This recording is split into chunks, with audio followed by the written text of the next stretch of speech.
In a peaceful village nestled between rolling hills, where life flows quietly like the river that winds through it, a subtle undercurrent of tension runs through the hearts of its young women. The village, with its dirt roads and humble homes made of clay, is a place where traditions have held strong for generations. Among these traditions is the practice of arranged marriages, where young women are given to men they do not choose, but whose choices are made by their families, often to secure social or economic stability. In this village, Zainabu is a woman caught in a web of expectation, her life dictated by the ancient customs that have bound so many before her. Zainabu is vibrant, full of life, with a heart that beats with dreams of a future she cannot reach. Her beauty is undeniable, and her laughter rings like music in the air, but her heart has always been free. Free in a way that her family can never understand. Her family has arranged her marriage to Farouk, an older, wealthy farmer, whose reputation in the village is one of power and influence. Farouk has never shown her love, nor does he even attempt to understand her. To him, she is a means to an end, an obedient wife to bear his children and manage his house. He treats her like a possession, not a partner, and each day, Zainabu feels the weight of this reality crushing her dreams. She is expected to marry him for one simple reason. Farouk's wealth will lift her family out of poverty. The thought of being with him, a man she does not love, gnaws at her soul. The days leading up to her wedding are the hardest. Zainabu spends every waking moment battling the rising tide of dread in her chest. Her mother speaks to her of the importance of duty, of what it means to be a good daughter, and how her sacrifices will help secure the family's future. Her father, though kinder, is no different in his views. The village whispers about how lucky she is to have such a match, how fortunate she is to marry a man of Farouk's stature. But Zainabu feels trapped in a cage of obligation, her own desires stifled by the weight of her family's dreams for her. Each night she lies awake, imagining a life of freedom, imagining a love that is hers to choose. But each morning, the reality of her situation crushes those thoughts, and she finds herself sinking deeper into despair. On the morning of the wedding preparations, Zainabu escapes the bustling chaos of her home, seeking solace in the one place that has always offered her peace, the village stream. The stream is a lifeline to the villagers, a source of water, but to Zainabu it is much more. It is a place of connection, a place where the women of the village gather to wash clothes, exchange stories, and find moments of calm amidst the turbulence of their lives. It is said that the stream holds a mystical power, one that grants wishes to those pure of heart. Though Zainabu does not fully believe in its magic, she is drawn to it in her moment of sorrow, hoping that, just this once, the stream might offer her a sense of relief from the overwhelming burden she carries. As she walks to the stream, tears silently fall from her eyes, her sobs echoing through the quiet path. With each step, she lets the pain of the impending marriage seep out of her, hoping that the flow of water will carry it away, that somehow the current might wash away the fears and dreams she feels she must abandon. But the stream, ancient and wise, watches as she approaches, knowing that this young woman carries more than just water in her heart. She carries the weight of her destiny, and perhaps, if fate is kind, it will lead her to the future she is too afraid to chase. As Zainabu stood at the edge of the stream, her heart heavy with sorrow, she stared into the clear waters, the gentle ripples catching the light of the fading afternoon sun. The water seemed to whisper, offering her a temporary solace from the storm inside her. The weight of her predicament pressed on her chest like a stone, marrying a man she didn't love, abandoning the dream of a future she had never been allowed to choose. The familiar sounds of the village seemed distant now, as though they were part of another life, another world. Her thoughts swirled in confusion, but it was in this moment of stillness that she first saw him, a figure stepping quietly from the shadows of the trees. Kofi was unlike anyone Zainabu had ever seen. His clothes were worn from travel, and his face held the wisdom of many untold stories. His eyes were kind, yet there was something wild about him, as if he carried the spirit of the earth itself. He moved toward her with a calm, assured presence, yet there was no arrogance in his steps. He simply walked as if he belonged in this place, a stranger who knew the very soul of the land. Without a word, he stopped at the water's edge, his eyes meeting hers. She tried to turn away, to retreat into herself, but there was something in the quiet force of his gaze that held her. He did not speak immediately, allowing the silence to stretch between them, as though he was waiting for her to decide if she was ready to share her burden. Finally, it was Zainabu who spoke, her voice trembling. "I don't know what to do anymore," she whispered. Though she had not intended to speak aloud, she felt an inexplicable pull to this stranger, as though his presence somehow invited her to confess her deepest fears. Kofi nodded, listening intently, his face calm, his eyes never leaving hers. He seemed to understand her without the need for further explanation. Zainabu spoke of her impending marriage to Farouk, the weight of the family's expectations, and the hopelessness she felt, as if she were nothing more than a pawn in a game she could not control. She spoke of the dreams she had once held, now smothered by the suffocating hands of tradition and obligation. She poured out her heart to him, not expecting any answers, but needing to be heard. When her words finally faltered, Kofi remained silent for a long while. He did not rush to offer solutions, but instead, he spoke in a low, deliberate voice, as though each word was carefully chosen. "You see, Zainabu, destiny is not a straight path. It is a river that twists and turns, and sometimes we are so focused on the shores we are given that we forget the river itself is always moving, always changing. The future does not have to be shaped by the hands of others, especially not by fear." His voice was gentle, yet there was a strength in it, a quiet power that seemed to breathe life into the air around them. He paused, allowing his words to sink in, and Zainabu felt something shift within her, though she didn't know exactly what. "You think you must follow the course laid out for you, but I say to you, you can choose a new way. You have the power to change the direction of your life, even when the odds are against you." Zainabu felt a strange mixture of hope and confusion. Could it really be that simple? Could she really change the course of her life, the path that had been set for her since birth?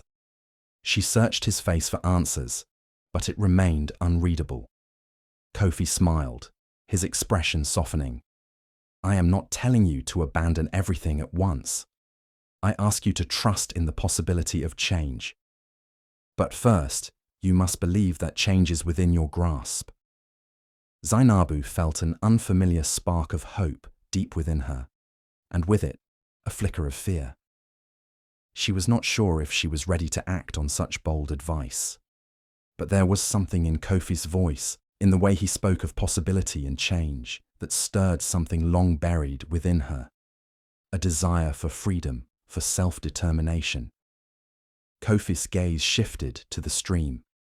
"There is power in the water," he said. "The stream has always been here, watching, guiding. The women who come to this place know its magic. It is a place of renewal, of transformation." He reached down and took a small, simple container from his bag, a hollowed gourd.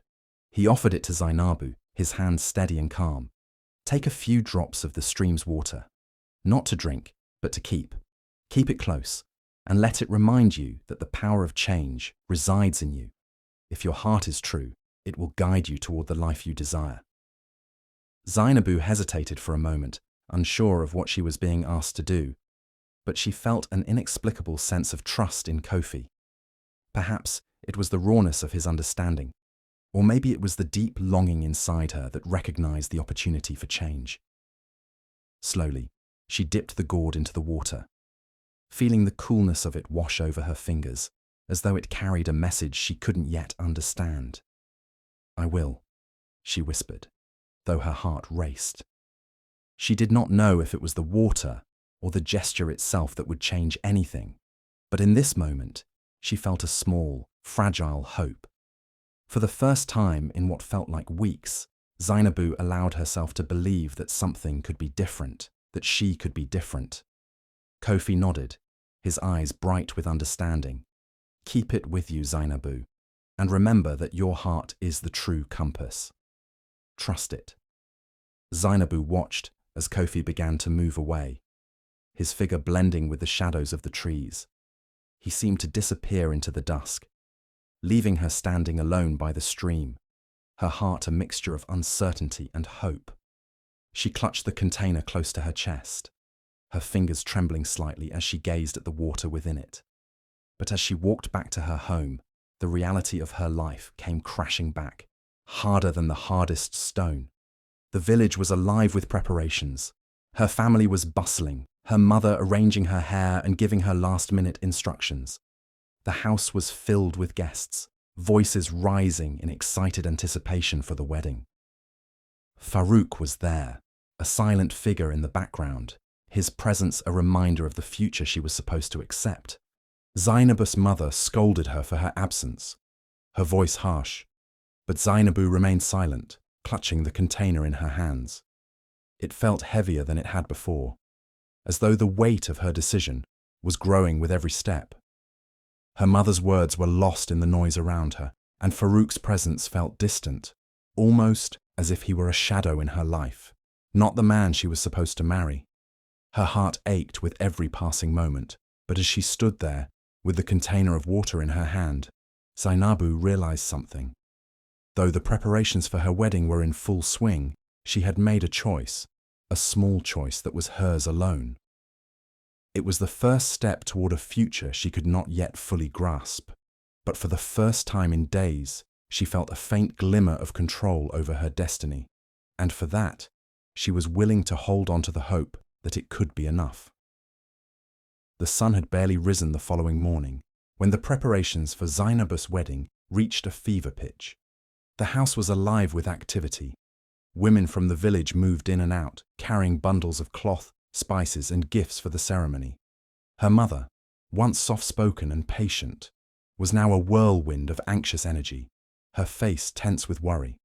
She fussed over every detail, from Zainabus' dress to the food that would be served at the wedding feast. Zainabu could barely keep up with the constant barrage of instructions, her mind far from the tasks at hand. Her hands moved mechanically, sewing here, arranging there, but her heart remained tethered to the stream, to Kofi's words, to the possibility of a different life. Farouk, the man she was about to marry, was present in the house, but his presence felt distant to Zainabu. His visits were infrequent, and each time he appeared, he brought gifts, expensive cloths, delicate jewelry, but they meant nothing to her. He spoke to her with the same cold politeness that he had always used, never attempting to learn who she was or what she desired. He was a man of duty and convenience, not love. Zainabu felt as though she were merely a decoration for his life, an ornament to add to his collection, and the thought of it filled her with a quiet rage. Her mother continued to push her into submission, praising her for being obedient, for being a good daughter who would bring honor to their family. Zainabu couldn't bring herself to respond with the same enthusiasm.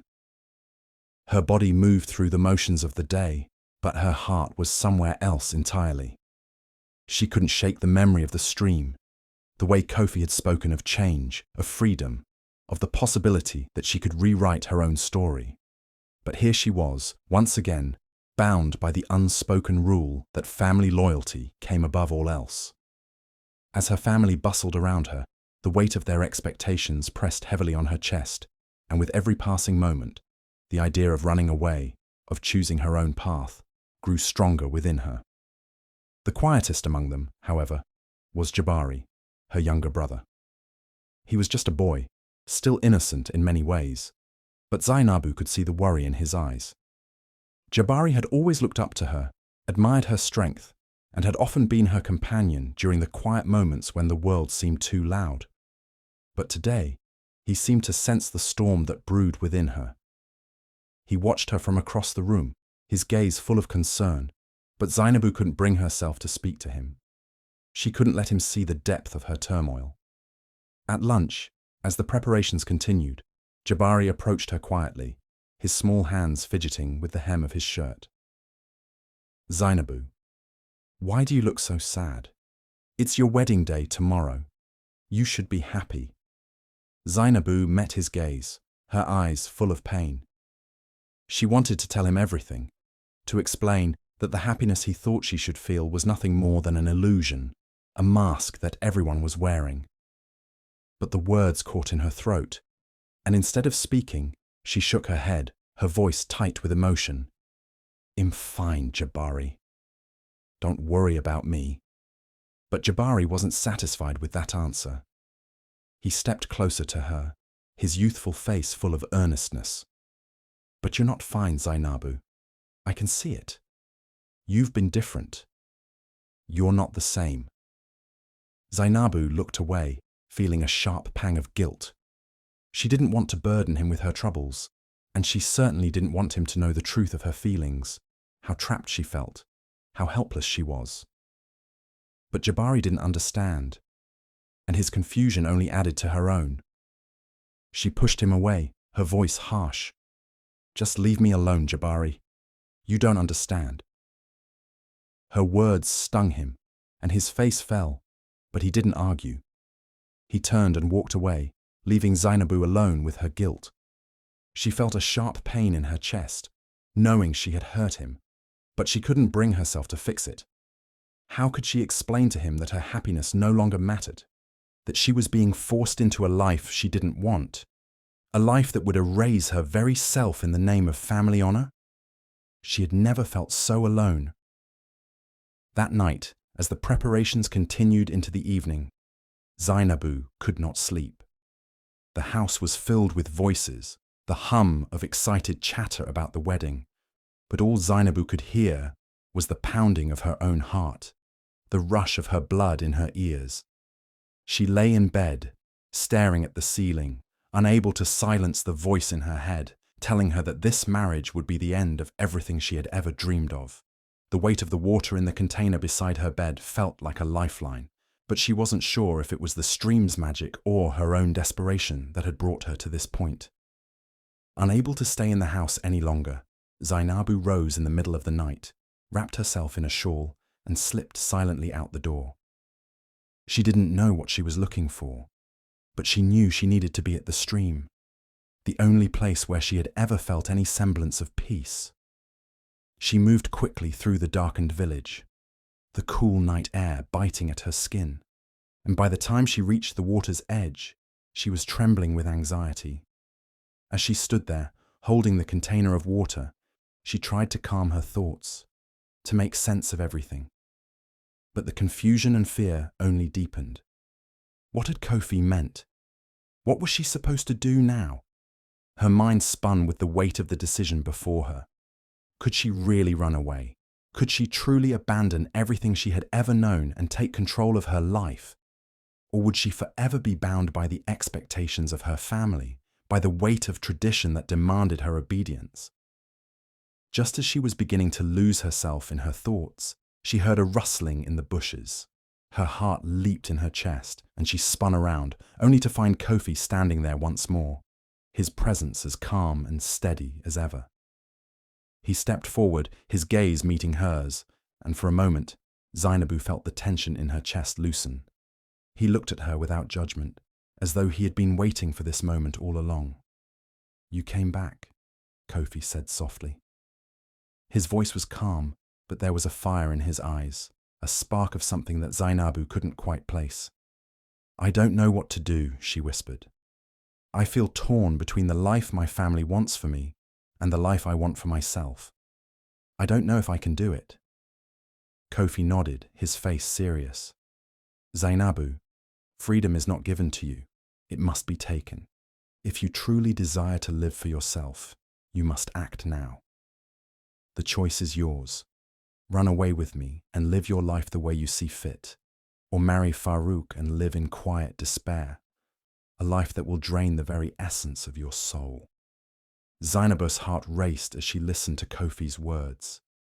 It felt like everything she had been avoiding, everything she had been afraid to face, was now laid bare before her. She could feel the weight of her family's expectations pressing down on her. But she also felt the pull of something else, the call of her own desires, the longing for a life that was truly hers. But the decision was not easy. Could she really abandon her family? Could she really turn her back on everything she had ever known? Or would she be forced to stay in the confines of tradition, living a life that would never be hers? Zainabu stood at the crossroads of her life, the water of the stream reflecting the uncertainty in her eyes. The choice was clear, but it was a choice that would change everything. And as Kofi's gaze held hers, Zainabu realized that the decision had already been made. The first rays of sunlight peeked through the trees as Zainabu stood at the edge of the stream, the container of water in her hands. Her heart pounded in her chest, not from fear, but from a sense of liberation she had never known before. Today was supposed to be her wedding day, the day she would be forced into a life she had never chosen. But in this moment, everything was different. The stream's magic had ignited something in her. They ran barefoot through the underbrush, the cool earth beneath her feet, grounding Zainabu in the wild freedom she had longed for. The forest was dense and alive, every step an echo of the unknown path ahead. She had no idea where Kofi was taking her, but for the first time in years, Zainabu didn't care. She was no longer bound by duty or fear. She was running towards something, toward herself. The journey was long, and the quiet morning air grew warmer as they ventured deeper into the forest. Zainabus' heart raced, not from exertion, but from the weight of her decision. Could she really leave everything behind? Her family, her village, everything she had ever known? The thought was terrifying, but with Kofi beside her, the fear was replaced with exhilaration. The world had always felt too small, too confined, but now it was hers to explore. Back in the village, the news of Zainabus' disappearance spread quickly. The wedding had been set to take place in a few short hours, and her absence sent a shockwave through the community. Farouk, upon hearing the news, was livid. He had been ready to marry her, to make her his possession. Now, with her gone, all his plans lay in ruins. He stormed into Zainabus' family's home, his face contorted with rage. "Where is she?" he demanded. "This is a disgrace. How could you allow your daughter to do this? Do you not understand the importance of this marriage?" Zainabus' father, stunned and confused, tried to calm him down. "Farouk, we don't know where she has gone. She was here last night. She must have left in the night." But Farouk was beyond reason. "Ungrateful girl," he spat. "She thinks she can escape from me, from her duty.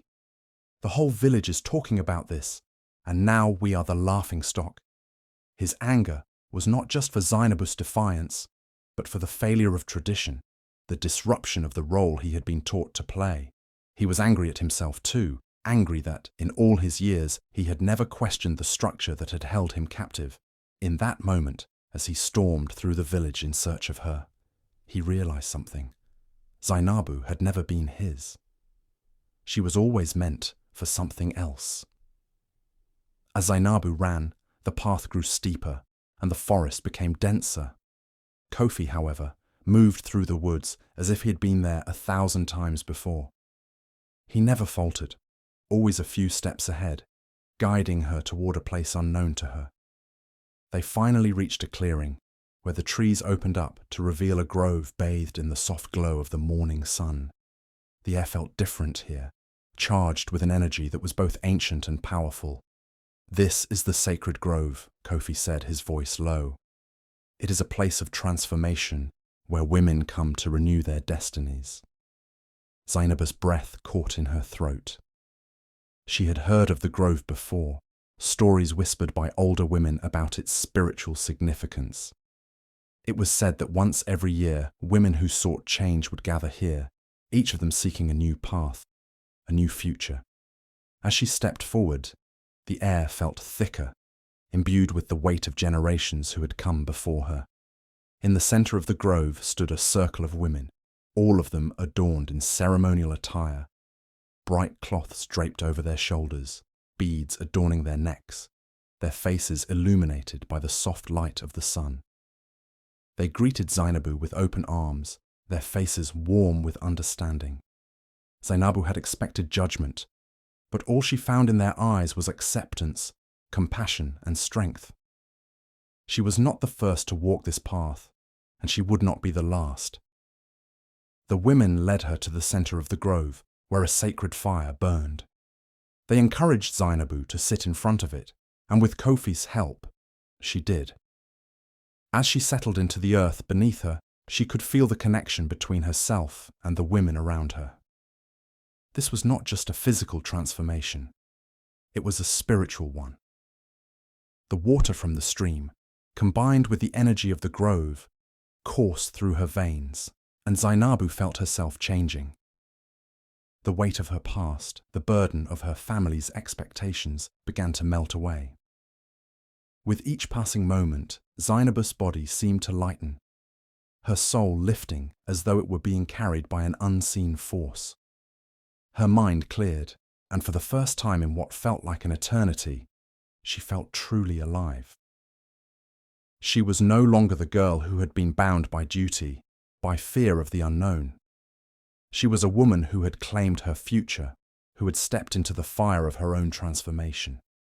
The ceremony continued as the women around her sang, their voices rising in harmony with the wind. Zainabu closed her eyes and felt the power of the moment fill her, her heart beating in rhythm with the earth. She had come here seeking freedom, and she had found it. When the ceremony ended, the women greeted Zainabu with smiles of encouragement, their faces glowing with pride. Kofi, who had remained by her side throughout the ceremony, now smiled at her, his eyes full of quiet pride.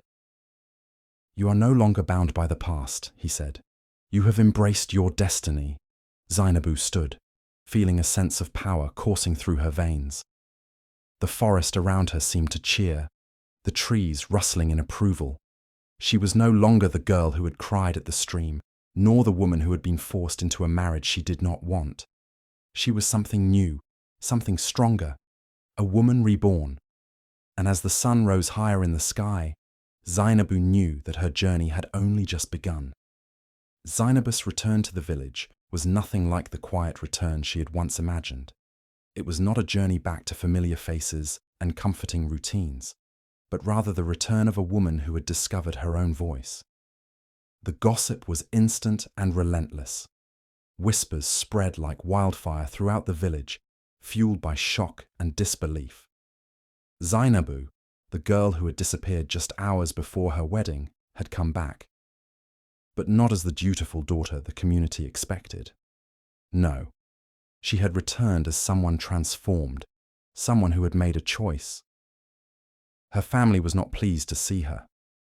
Her father, his pride wounded, was quick to show his anger, demanding answers for her disappearance. Zainabu stood before him, unflinching, her posture straight, her gaze steady. She had nothing to hide, and no apologies to offer. She had made her choice, and though she could see the hurt in her father's eyes, she knew this was a path she had to walk alone. Her mother was less vocal, but the disappointment in her eyes cut deeper than words. Zainabu had defied not just tradition, but her mother's hopes, the years of planning and sacrifice for a union that was supposed to bring them security. But Zainabu wasn't the same girl anymore. She had shed her past like a snake shedding its skin, and nothing could force her back into the confines of the life she had rejected. She wasn't ashamed of her decision.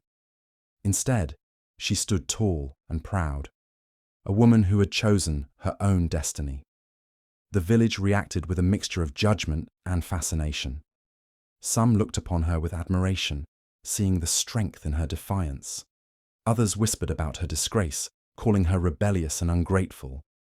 Yet no one could ignore the transformation that had taken place in her. Zainabu was no longer the meek and obedient daughter expected to marry for security. She had taken control of her life, and that was something people couldn't easily dismiss.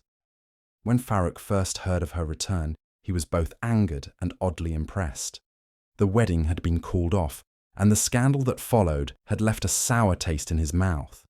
But as he processed what had happened, he found that he no longer saw Zainabu as a possession to be claimed. She had shown him something he hadn't known he was capable of seeing in himself: courage. Farouk had always seen himself as a man of tradition, bound by the expectations of his family and the community. He had never questioned the roles assigned to him, nor had he questioned his role in Zainabus' life. But Zainabus' defiance had shaken him. In her act of rebellion, she had revealed a truth he had long ignored. The weight of tradition could suffocate those who felt forced to live under its shadow. When Farouk finally came face to face with Zainabu, the conversation was not one of confrontation, but of quiet respect. He could see the change in her, the confidence in her eyes, the strength in her posture. She was no longer the shy girl he had once thought would simply follow his lead. She was her own person, and that realization stung, but beneath the sting was a sense of understanding, a deep respect for the decision she had made. He had expected her to cower in the face of her family's wrath, but instead she had stood firm. "I never thought you would leave," Farouk admitted quietly, his voice thick with emotion. "But I see now that you weren't meant to be mine." Zainabu looked at him, her eyes soft but resolute. "I was never meant to be anyone's possession, Farouk. I needed to find my own way. I needed to live my own life." Farouk nodded, acknowledging her words. There was no anger in him now, only a quiet acceptance. He had once seen her as a prize to be won, but now he saw her as a woman who had taken control of her own fate.